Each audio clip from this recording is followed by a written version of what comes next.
नमस्ते, हर हर महादेव, भारत माता की जय। मैं धर्मेश फ्रॉम सूरत गुजरात से टेक्निकल तिरंगा मोटर में आपका स्वागत करता हूं। आज हम बात करेंगे कस्टमर के बारे में, ड्राइवर के बारे में या फिर ओनर के बारे में कि कौन सा सेटिंग करना है और क्या चेकअप करके गाड़ी को चलाना है। अगर हम किसी और की गाड़ी में या फिर किसी फ्रेंड की या फिर घर मेंबर की या फिर कोई सी दोस्त की कोई भी गाड़ी लेके जाते हैं, उससे पहले हमें गाड़ी ड्राइव करने से पहले कौन सा सेटिंग करना ज़रूरी है वो एक बार देख लेते हैं। कि सबसे पहले हम किसी और की गाड़ी में बैठते हैं तो गाड़ी का सीट का जो भी एडजस्टमेंट रहता है वो कोई अप या डाउन रहता है। किसी में सीट ऊपर रहती है, कोई सीट नीचे रहती है, कोई बड़ी सीट या छोटी गाड़ी, बड़ी गाड़ी, उस हिसाब से। और हमारी अपनी हाइट वो भी अलग अलग रहती है, उस हिसाब से सीट एडजस्ट करना ज़रूरी है। तो हमें सीट एडजस्ट करना भी ज़रूरी है या फिर या मिरर का विजिबिलिटी जो मिरर में देखते हैं वो भी चेकआउट करना ज़रूरी है, सेटिंग करना ज़रूरी है। और मीटर पे कोई भी इंडिकेशन या फिर कोई लाइट आ रहा है या नहीं वो भी देख लेना एक बार ज़रूरी है।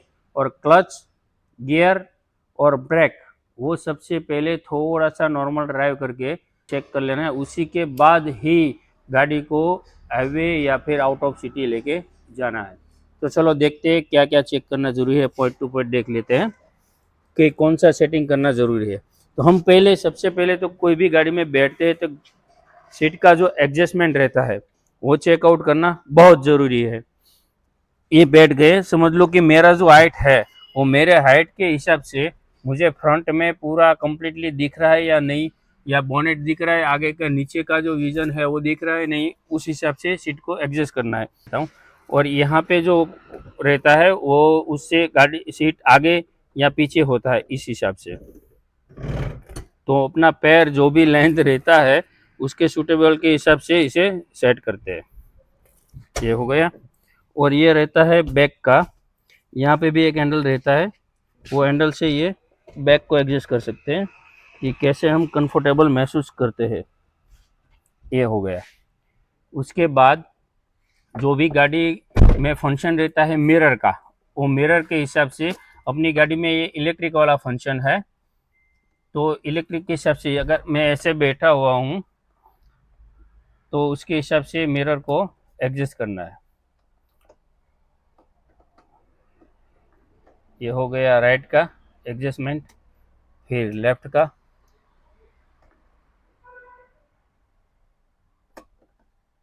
उसके बाद सेंटर का कि पीछे का डिक्की का जो ग्लास है पीछे से आने वाला कोई भी गाड़ी अपना इसमें दिखना चाहिए कंप्लीटली। हो गया मिरर का और सीट का एडजस्टमेंट। उसके बाद गाड़ी को स्टार्ट करना है। स्टार्ट करने के बाद मीटर पे कोई इंडिकेशन या सिग्नल दिखा रहा है या नहीं, अगर दिखा रहा है तो क्रिटिकल है या फिर नहीं वो भी देख लेना है। इसमें तो एक पी का है, वो तो हैंड ब्रेक का है, हैंड ब्रेक को रिलीज कर दिया वो चला गया। और ये तो अपनी सबसे बड़ी कमजोरी है कि डीजल डालना पड़ेगा इसमें, वो तो लाइट आना ही आना है, उसका तो कोई दिक्कत नहीं है, वो तो डाल देंगे, गाड़ी चलाना है तो डालना ही पड़ेगा। और दूसरी बात कि इसको क्लच का मूवमेंट वो अपने हिसाब से परफेक्ट चेक कर लेना है कि क्लच कंप्लीट हो रहा है। या गियर शिफ्टिंग, क्लच होने के बाद, ये क्लच ऑपरेट होने के बाद गियर शिफ्टिंग कि गियर ऐसे आराम से गिर रहा है या फिर कोई प्रॉब्लम है। इसके बाद ब्रेक का पेडल, और फिर जैसे बात हुई थोड़ा सा ड्राइव करके, नॉर्मल सा ड्राइव करके तो ब्रेकिंग और क्लच का मूवमेंट चेक कर लेना है। क्योंकि हम किसी और का गाड़ी लेके जा रहे हैं तो उस गाड़ी का जो भी फंक्शन रहता है क्लच या गियर का या ब्रेक का, वो हर एक गाड़ी में अलग अलग रहता है।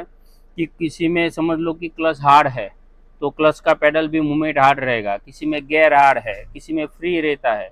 न्यू गाड़ी रहता है तो इसका क्लच और ब्रेक एकदम स्मूथली और फ्री रहता है। तो जो हम गाड़ी लेके जा रहे हैं किसी और का, उसमें किस हिसाब से गियर गिर रहा है, किस हिसाब से क्लच ऑपरेट हो रहा है और किस हिसाब से ब्रेक लगेगी, वो सबसे पहले चेकआउट कर लेना है कंप्लीट, उसी के बाद ही किसी और का गाड़ी चलाना है। हम देखते हैं, हमारे पास दूसरा भी 2 गाड़ी पड़ा हुआ है, वो गाड़ी में भी हम देख लेते हैं एक बार, फिर आपको डिफरेंट पता चल जाएगा। ये जो हमने देखा ये था अपना स्कोडा का रैपिड। स्कोडा रैपिड था, स्कोडा रैपिड के हिसाब से उसका सीट एडजस्टेबल का फंक्शन था और मिरर का भी उस हिसाब से फंक्शन था। लेकिन ये हो गया मारुति का अर्टिगा। तो ये मारुति का अर्टिगा में कुछ और सेटिंग होगा, जो भी है अपने अपने हिसाब से कंपनी का रहता है। ये बैठ गए गाड़ी में, ये मैं अपने पैरों की लंबाई के हिसाब से इसे सेट करता हूँ। ये बैक साइड देखो कैसे है, तो इसको भी ऐसे करके बैक भी सूटेबल करना है, जैसे हमें कंफर्टेबल लगे। जैसे मैं चलाता हूँ उस हिसाब से मैं इसको एडजस्ट करता हूँ। ये सीट का है, सीट ऊपर नीचे करने के लिए। फिर इसमें मिरर के लिए, ये मिरर के लिए इस तरफ का ये ऑटो वाला जो दिया हुआ है,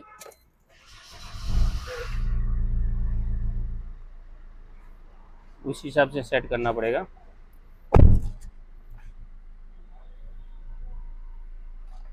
हम ऐसे बैठे हैं तो इस हिसाब से हमें पीछे से आने वाला गाड़ी, जो राइट साइड में गाड़ी आ रहा है, वो ऐसे दिखना चाहिए।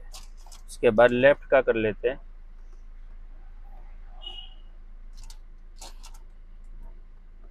फिर ये सेंटर वाला को पीछे का डिक्की का ग्लास कंप्लीटली दिखना चाहिए, जो पीछे से आने वाला गाड़ी दिख पाए।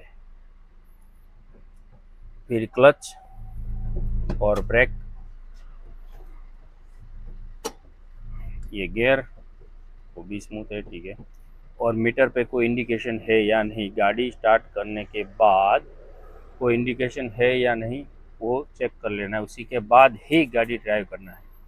और ये रहा एक इंडिकेशन, जो अपनी पहले बात हुई वही डीजल का या फिर पेट्रोल या फिर डीजल, ये इंडिकेशन तो आपको मिलेगा ही मिलेगा, उसमें कोई घबराने की बात नहीं है।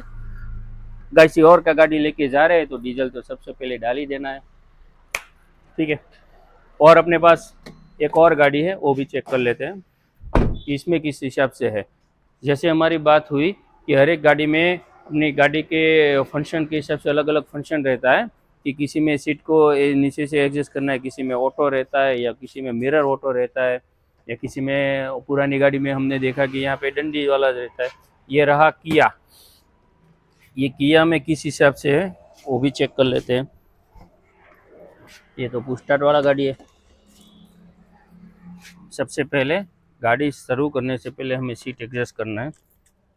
सीट होता है यहाँ से, ये जो ऑटो वाला जो रहता है सीट एडजस्टेबल, उसमें गाड़ी को स्टार्ट करने की कोई ज़रूरत नहीं है, उससे पहले ही सीट को एडजस्टमेंट का दिया हुआ है कि गाड़ी में बैठने से पहले ही आप अपना सीट का एडजस्टमेंट कर लो। ये हो गया आगे, ये हो गया पीछे, ये पूरा नीचे जो सीट को एडजस्ट करता है ऊपर या फिर नीचे, इस हिसाब से होता है। ये आगे, ये पीछे के लिए। और ये जो बैक वाला रहता है पार्ट, ये बैक वाले पार्ट के लिए है कि इस हिसाब से बैक को कंफर्ट कर सकते हैं, तो मैं इस हिसाब से रखता हूँ। और ये आगे अपना पैर जो है वो इस हिसाब से पैर रखता हूँ। हो गया सेटिंग सीट का। उसके बाद हम करेंगे मिरर का सेटिंग करने के लिए गाड़ी स्टार्ट कर लेते हैं।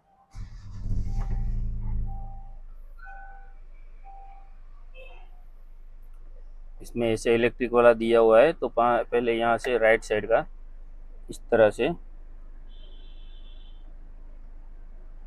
एडजस्ट करते हैं,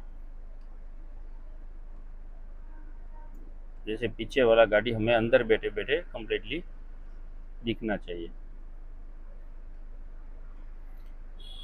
अपनी गाड़ी का जो पोर्शन रहता है वो इस यहाँ पे दिखना चाहिए, अपनी गाड़ी में जिस जिस गाड़ी में हम बैठे हैं वो भी यहाँ पे इतना दिखना चाहिए, तो उसके नज़दीक का जो पार्ट है वो पीछे से जो गाड़ी आएगा वो भी हमें दिख पाए कंप्लीटली।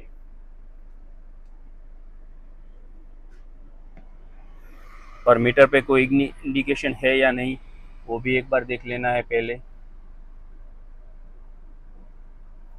एक है टायर प्रेशर का एरर है, ये टायर प्रेशर का एरर है, ये टायर प्रेशर का एरर है। ये एरर जो है उसका मतलब ये हुआ कि चारों टायर में से किसी एक टायर के अंदर हवा कम है, तो हमें सबसे पहले चारों में हवा सेट करना पड़ेगा। उसके बाद इसे सेटअप करेंगे तो ये एरर चला जाता है। और ये हो गया हैंड ब्रेक का लाइट, वो तो है ही। एक हो गया सीट बेल्ट का। तो हाँ, सबसे इम्पोर्टेंट बात, गाड़ी ड्राइव करने से पहले सीट बेल्ट लगाना बहुत ज़रूरी है। ये हो गया सीट बेल्ट। उसके बाद सीट बेल्ट का सिग्नल चला जाएगा। और हमारी बात हुई कि क्लच और गियर का फंक्शन भी चेक करना है। क्लच कंप्लीट है, गियर भी स्मूथली गिर रहा है। अभी हमें चेक करना है ब्रेक। थोड़ा सा ड्राइव करते हैं नॉर्मल सा। हाँ, ब्रेकिंग भी कंफर्ट है, ब्रेक भी लग रहा है। बस इतना सा चेकआउट करना बहुत ज़रूरी है। हमारे पास एक और भी गाड़ी है, उसमें कौन सा फंक्शन है ये वो भी चेक कर लेते हैं।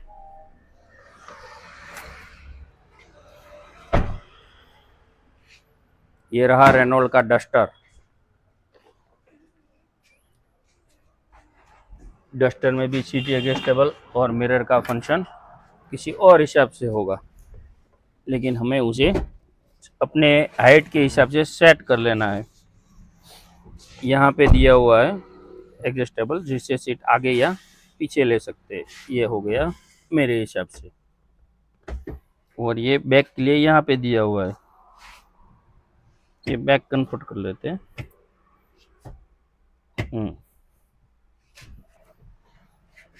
आगे का विजिबिलिटी देखना है, पूरा दिख रहा है, मैं नीचे भी देख पा रहा हूँ। ओके, ठीक है। उसके बाद करना है मिरर का एडजस्टिंग। मिरर का इसमें रहता है यहाँ पे, ये रहा मिरर का स्विच, लेफ्ट और राइट। यहाँ से हम ऐसे मूवमेंट करके मिरर को एडजस्ट कर सकते हैं। उसके बाद देखना है गाड़ी चालू करके, ये सेंटर का मिरर भी उससे पहले चेक कर लेना है। सेंटर, पीछे डिक्की का ग्लास दिखना चाहिए। उसके बाद गाड़ी स्टार्ट करके मीटर पे कोई एरर इंडिकेशन है या नहीं वो देख लेना है। एयर बैग का एक लाइट आ रहा है, लेकिन एयर बैग का जो लाइट है गाड़ी चलाने के लिए कोई दिक्कत नहीं है। एयरबैग नहीं काम कर रहा है, मतलब कि एयरबैग अभी गाड़ी का कहीं भी डैमेज हुआ है, एक्सीडेंट हुआ है तो एयरबैग नहीं खुलेगा, वो तो ठीक है, लेकिन गाड़ी चलाने के लिए वो प्रॉब्लमेटिक नहीं है। और एक और लाइट है, डीजल का लाइट। वो तो हमारी आगे भी पहली बात हुई कि ये लाइट तो रहेगा ही रहेगा, डीजल डालोगे उसके बाद ही जाएगा। हम गाड़ी किसी और का लेके जा रहे हैं तो डीजल डाल के तो हमें देगा नहीं, तो हमें खुद ही डालना है। कोई बात नहीं, डाल देंगे। और क्लच और ब्रेक फंक्शन देखना है, क्लच कम्प्लीटली मूवमेंट कर रहा है या, हाँ क्लच कंप्लीट है। क्लच करके गियर शिफ्टिंग देख लेना है। उसके बाद थोड़ा सा ड्राइव करके ब्रेक चेक कर लेना है कि ब्रेक किस हिसाब से लग रही है। बस हो गया चेक, फिर करो ड्राइव, चलाओ गाड़ी, कोई प्रॉब्लम नहीं है। उससे पहले इतना चेक करना ज़रूरी है।